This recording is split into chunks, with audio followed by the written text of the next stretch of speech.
और भी बहुत सारे लोग खड़े हुए थे। उसने दुकानदार को कई बार बुलाया, लेकिन वहां पर भीड़ इतनी थी कि दुकानदार का ध्यान उसकी तरफ गया ही नहीं। और फिर उस बच्ची को थोड़ा सा गुस्सा आया तो उसने अपनी मिट्टी की गुल्लक ले करके वहीं काउंटर पर जोर से रख दी, जिसके बाद में जो दुकानदार था और जितने भी लोग खड़े थे वो सब उस बच्ची की तरफ देखने लग गए। और फिर उस दुकानदार ने उस बच्ची से पूछा, बेटे आपको क्या चाहिए? तो वो बड़े ही भोलेपन से बोली कि मुझे एक चमत्कार चाहिए। ये सुनकर के दुकानदार को कुछ समझ नहीं आया, ना ही वहां पर जो लोग थे उनको कुछ समझ में आया, और सब उसकी तरफ देखने लग गए। फिर दुकानदार ने बोला, बेटे चमत्कार तो यहां पर नहीं मिलता है।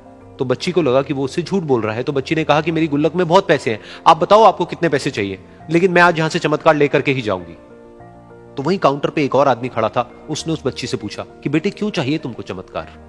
तब उस बच्ची ने अपनी कहानी बताई कि अभी कुछ दिन पहले मेरे भाई के सर में बहुत तेज दर्द हुआ, तो मेरे पापा मम्मी उसको हॉस्पिटल ले गए। उसके बाद कई दिन तक मेरा भाई घर नहीं आया। तो मैंने कई बार अपने पापा से पूछा, लेकिन उन्होंने मुझे कुछ नहीं बताया। उन्होंने बार बार यही कहा कि वो आ जाएगा, वो कल आ जाएगा, वो कल आ जाएगा, लेकिन वो आ ही नहीं रहा था। तो मैंने देखा कि मम्मी रो रही है। अब पापा मम्मी को कह रहे थे कि उसकी दवाइयों के लिए और उसके इलाज के लिए जितने पैसे चाहिए उतने मेरे पास में नहीं है, अब उसको कोई चमत्कार ही बचा सकता है।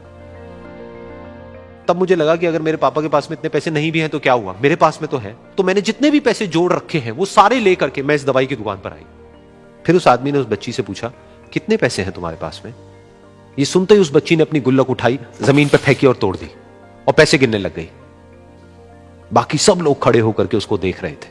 थोड़ी देर बाद उसने सारे पैसे अपने हाथ में इकट्ठे किए और बोली, मेरे पास में पूरे 19 रुपए हैं। वो जो आदमी वहां पर खड़ा था वो थोड़ा सा मुस्कुराया और बोला कि अरे तुम्हारे पास में तो पूरे पैसे हैं, इतने का ही तो आता है चमत्कार। ये सुनकर के वो बच्ची बहुत खुश हो गई और बोली कि चलो मैं आपको अपने पापा से मिलवाती हूं।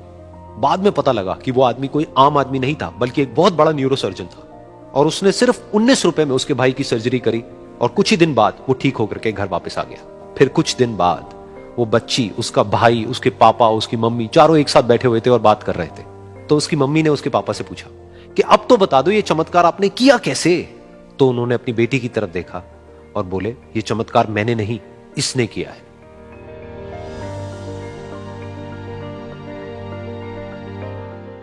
तो यहां पर एक बहुत बड़ी बात है जो हम उस छोटी सी बच्ची से सीख सकते हैं कि जिंदगी में कभी कभी ऐसा होता है कि हमको कोई रास्ता नजर नहीं आ रहा होता है और हम लोग हिम्मत हार जाते हैं। तब हमारे अंदर एक बच्चा होता है जो कोशिश करने से कभी भी पीछे नहीं हटता है।